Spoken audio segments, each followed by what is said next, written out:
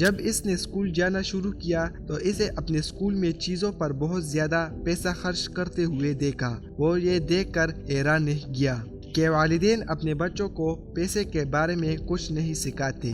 جب ایسے اپنے بینک کا خیال پیدا ہوا تو اس نے پیسہ بچانا ضروری سمجھا۔ جب اس نے بینک کھولا تو صرف 20 طالب علموں کو ڈیبٹ کارڈ کے ذریعے اپنے الاؤنس کو سیونگ اکاؤنٹ میں تبدیل کر دیا۔ ہزاروں کلائنٹ اس سے رابطہ کر چکے ہیں۔ اس کے کلائنٹ نہ صرف پیسہ بچا سکتے ہیں بلکہ ماحولیات کو بھی بچا سکتے ہیں اور وہ اس سے اضافی پیسے بھی کما سکتے ہیں۔ جو لوگ پلاسٹک کا کچرا جمع کرتے ہیں اور اسے اوزے کے بینک میں لاتے ہیں، اس کے بدلے میں اپنے بچت کھاتوں میں رقم بھی جمع کراتے ہیں۔ اوزے بچوں کے لیے بہت سارے مالیاتی خدمات پیش کرتا ہے۔ حیران کی بات یہ ہے کہ اسکول کیوں نہیں سکھاتا؟ میرے خیال میں یہ تعلیم کا ایک حصہ ہونا چاہیے۔ اوزے طالبہ کو ایک چھوٹا سا کام پیش کرتا ہے تاکہ وہ اسکول جا سکے اور ہر روز کھانا کھا سکے۔ چاہے ان کے والدین کے پاس پیسے نہیں ہو، وہ بینک کو تھوڑی مقدار میں پلاسٹک کی ری سائیکلنگ میں واپس کر سکتے ہیں۔ اس حیرت انگیز کام کی وجہ سے اوزے کو بہت سارے ایوارڈز بھی ملے ہیں۔ یہ دنیا کا پہلا بینک ہے جسے پیرو کے وزیر ماحولیات ملکہ الزبتھ اور اقوام متحدہ کے ساتھ کام کیا۔ اوزے کے مطابق بہت سارے جدوجہد کے بعد ہی لوگوں نے سوچا کہ اوزے پاگل ہو رہا ہے۔ سب سے زیادہ متاثر کرنے والی بات یہ ہے کہ اس کے باوجود وہ یہ سب حاصل کرنے میں کامیاب رہا۔ کبھی بھی کسی کو یہ نہ بتائے کہ آپ کی عمر یا آپ کا رنگ کالا ہے تو آپ کچھ نہیں کر سکتے۔ اوزے ایک بہترین مثال ہے۔ یہاں تک زیادہ تر لوگ اس پر یقین نہیں کرتے تھے۔ اس طرح اس نے اپنے والد کو اس بات پر راضی کیا کہ وہ اس کی مدد کرنے کے لیے اپنی ملازمت چھوڑ دے اور اسی طرح اسے اپنے پہلا کلائنٹ بھی ملا۔ ایک نوجوان لڑکا نہ صرف بڑوں کے لیے بلکہ دوسرے بچوں کے لیے بھی ایک اچھی مثال پیش کر سکتا ہے۔ اس لیے صرف بچوں کو انجینئر ڈاکٹر کے پیچھے نہیں لگائے۔ دنیا میں بچے بہت کچھ بڑا کرنا چاہتے ہیں، اس لیے بچوں پر دباؤ مت ڈالے تاکہ وہ اپنی زندگی کے ساتھ ساتھ دوسروں کی بھی مدد کر سکے۔ دوستو، آج کی ویڈیو آپ سب کو اچھی لگی ہوگی۔ ملتے ہیں دوسرے ویڈیو میں۔ اللہ حافظ۔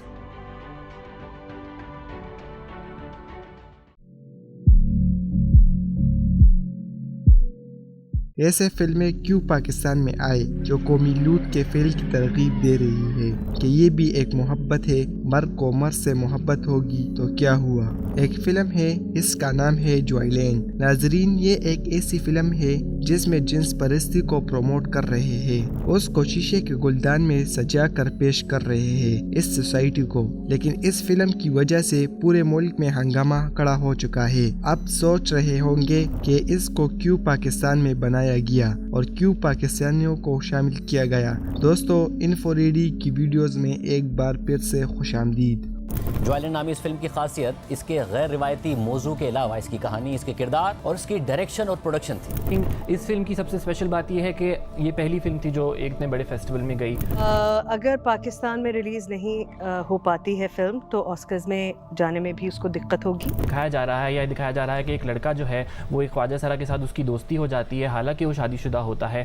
وہ اس کی پروموشن نہیں ہے، وہ اس کی عکاسی ہے، جو کہ شاید ہمارے اقدار کے حساب سے ٹھیک نہیں ہے، لیکن لوگ ہمیشہ اقدار کے حساب سے کام نہیں کرتے۔ ناظرین، اس فلم کے رائٹر سائم صادق اور پروڈیوسر امریکن اور انڈین ہے۔ اس فلم میں ہم جنس پرستی کو بالکل پاک، صاف اور جائز قرار دیا گیا ہے۔ اس فلم پر پاکستانی 1 روپیہ بھی استعمال نہیں کیا گیا، بلکہ فارن فنڈنگ اور NGO کی شراکت سے بنائی گئی ہے۔ اس فلم سے ثابت ہوتا ہے کہ یہ فلم پاکستانی معاشرے کو تباہ کرنے کے لیے بنائی گئی ہے۔ ہمارے ملک میں چند ایسے لوگ ہیں جو ہمارے ملک اور دین کو بدنام کر رہے ہیں۔ اس فلم میں ایک صاحب ہے جو کہ پیروں سے اپاہج ہے، ان کے 2 بیٹے ہیں اور ان کا راجپوت فیملی سے تعلق ہے۔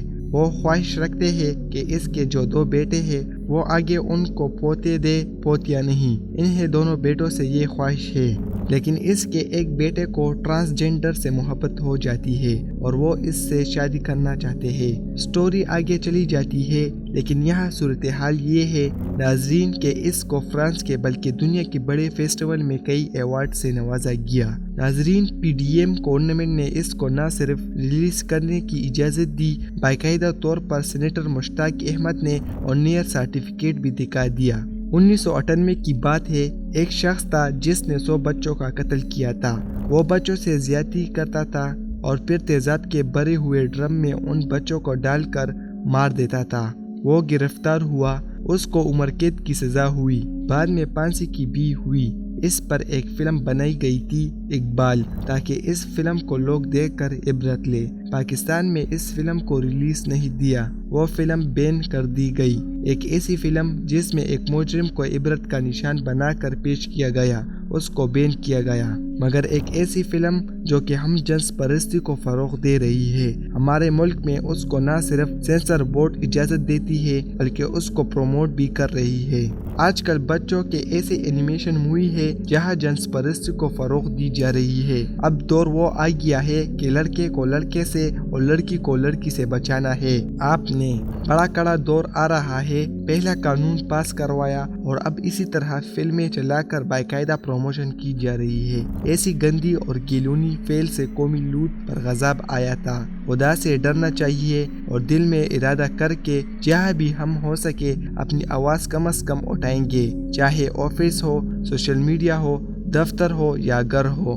اور ہم کبھی بھی چین سے نہیں بیٹھیں گے جب تک ہمارے ملک پاکستان کے اندر وہ قوانین نہ ہو اور وہ نافذ نہ ہو جو اللہ تعالی کی شریعت کے مطابق ہو۔ دوستو ہمیں دے اجازت، ملتے ہیں دوسرے ویڈیو میں۔ اللہ حافظ۔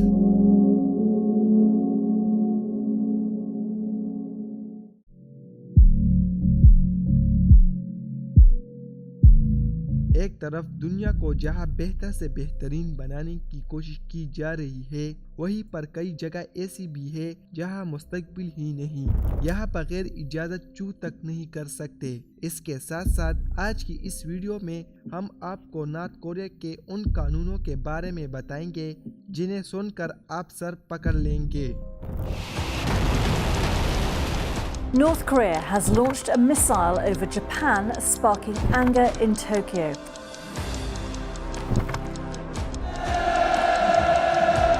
North Korea has fired what is suspected to be an intercontinental ballistic missile, its second launch in 2 days as Pyongyang continues to heighten tension.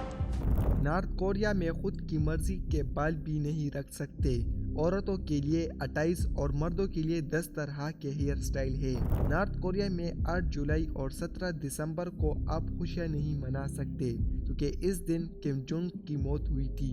North Korea میں اپنا الگ انٹرنیٹ چلتا ہے جو صرف کورین زبان میں ہے۔ اس ملک کے کتابوں میں صرف کم جونگ کے بارے میں پڑھایا جاتا ہے اور اس ملک کے لوگ باہر دنیا سے بالکل ناخبر ہے۔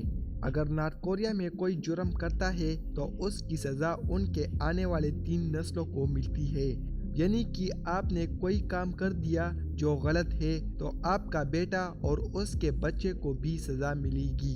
آپ کو بتاتے چلے کہ نارتھ کوریا میں آپ اپنی مرضی سے اپنے گھر کو رنگ بھی نہیں کر سکتے۔ وہ اپنی سرکار کے مطابق گرے کلر ہی پینٹ کریں گے اور ان پر کم جونگ کے تصویریں بھی لازمی لگانا ہوگا۔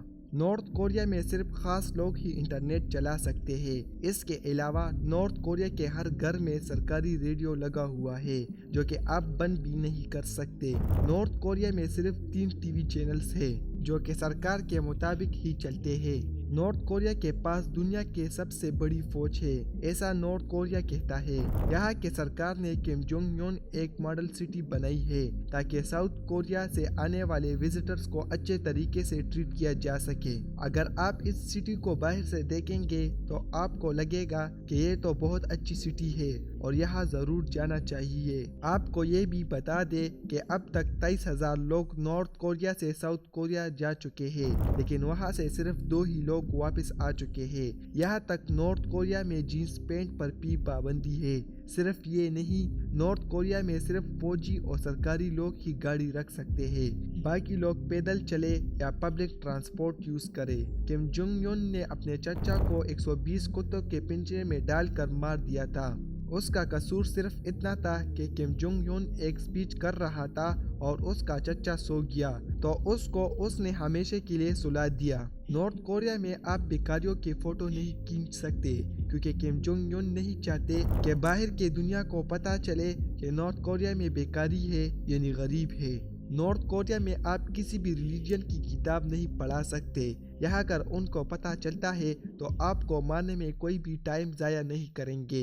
اگر آپ نارتھ کوریا گھومنے کا پلان کر رہے ہیں تو آپ کو بتا دیں کہ آپ موبائل گھر پر ہی رکھ لیں، کیونکہ وہاں جانے پر آپ کے موبائل کو ایئرپورٹ پر لیا جائے گا۔ جب آپ نارتھ کوریا سے واپس جائیں گے تب ہی آپ کو موبائل ملے گا۔ نارتھ کوریا میں ہر 5 سال بعد الیکشن ہوتا ہے۔ عجیب بات یہ ہے کہ اس کے برابر کوئی الیکشن لڑنے کے لیے نہیں ہوتا، اس لیے اگر ووٹ ڈالنا ہے تو صرف کم جونگ یون کو۔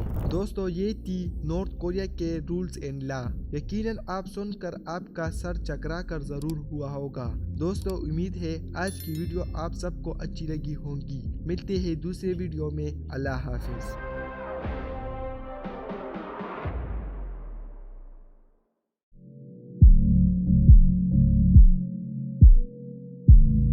22 مئی 2020 دوپہر کے 1:05 پر پاکستان انٹرنیشنل ایئر لائن کی فلائٹ PIA 8303 لاہور کے علامہ اقبال انٹرنیشنل ایئرپورٹ سے 91 پیسنجر اور 8 کرو ممبر سمیت کراچی کے لیے روانہ ہو گیا۔ اس فلائٹ کو لینڈ ہونا تھا کراچی جناح انٹرنیشنل ایئرپورٹ پر۔ اس فلائٹ کے پائلٹ تھے کیپٹن سجاد گل، جو کہ ایک سکلفل پائلٹ تھے اور انہیں 18,000 فلائٹ ہارس کا ایکسپیرینس تھا، اور اس کے ساتھ تھے کو پائلٹ عثمان اعظم۔ دوستو، اس فلائٹ کی ڈیوریشن تھی 90 منٹس اور یہ اپنی ڈیسٹینیشن کراچی ایئرپورٹ پر لینڈ ہونے کی تیاری میں تھا۔ پائلٹس بھی خود کو اور ایئر کرافٹ کو لینڈنگ کے لیے پریپیئر ہو رہے تھے۔ اس ٹائم فلائٹ کا الٹیٹیوڈ ہے 10,000 فیٹ۔ سننے میں آپ کو سب کچھ ٹھیک ٹھاک لگ رہا ہوگا، اور ہے بھی، لیکن تھوڑی ہی دیر بعد ایئر ٹریفک کنٹرولر پائلٹس کو وارن کرتے ہیں۔ جب ایئر کرافٹ لینڈنگ سے 15 نوٹیکل مائلز کی دوری پر 7,000 فیٹ کے بجائے 10,000 فیٹ پر اڑ رہا ہوتا ہے۔ کچھ ٹائم گزرنے کے بعد ایئر کرافٹ کنٹرولر پھر سے پائلٹ کو الٹیٹیوڈ کو لے کر وارن کرتے ہیں۔ جب فلائٹ لینڈنگ سے 10 نوٹیکل مائل کی دوری پر 3,000 فیٹ کی بجائے 7,000 فیٹ پر اڑ رہا ہوتا ہے۔ دوستو، انفو ریڈی کی ویڈیوز میں ایک بار پھر سے خوش آمدید۔ A Pakistan International Airlines plane with more than 100 people on board has crashed into a residential area in the city of Karachi. Pakistan International Airlines plane designated PK 8303 has crashed. The passenger jet crashed. While proceeding back, sir, we have lost engine. Clear, mayday, mayday, mayday, Pakistan 8303. یہ طیارہ حادثے میں اب تک 84 میتوں کی شناخت ہو چکی ہے۔ جب بھی کسی ایئر کرافٹ کو رن وے پر لینڈ کرنی ہوتی ہے تو اسے گلائڈنگ سلوپ کو فالو کرنا ہوتا ہے۔ گلائڈنگ سلوپ بیسیکلی ایک پراپر پاتھ ہوتا ہے جسے پکڑ کر ایئر کرافٹ آسانی سے لینڈ کر جاتا ہے۔ جب ایئر کرافٹ گلائڈنگ سلوپ سے اوپر ہو کر لینڈنگ کے لیے جاتا ہے تو یہ رن وے پر آگے جا کر ٹچ ڈاؤن کرے گا، جسے ایئر کرافٹ کے روکنے میں ٹھیک ٹھاک مشکلات کا سامنا ہو سکتا ہے۔ اسی طرح جب ایئر کرافٹ لینڈنگ سلوپ سے نیچے ہو کر لینڈنگ کے لیے جاتا ہے تو رن وے سے پہلے ہی ٹچ ڈاؤن کر جائے گا۔ اس کیس میں ایئر کرافٹ لینڈنگ سلوپ سے کافی زیادہ اوپر ہو کے لینڈنگ کے لیے اٹیمپٹ کرتا ہے۔ جب رن وے سے فلائٹ کی دوری 5 نوٹیکل مائلز ہوتی ہے تب پائلٹ ATC کو انفارم کرتے ہیں کہ 3500 فیٹ سے 3,000 فیٹ کے لیے ڈیسینڈ کرنے جا رہے ہیں، جبکہ رن وے سے 5 نوٹیکل مائلز کی دوری پر ایئر کرافٹ کا الٹیٹیوڈ 16,000 فیٹ ہونا چاہیے۔ دوستو، یہاں ایک اور بڑی پرابلم آ جاتی ہے۔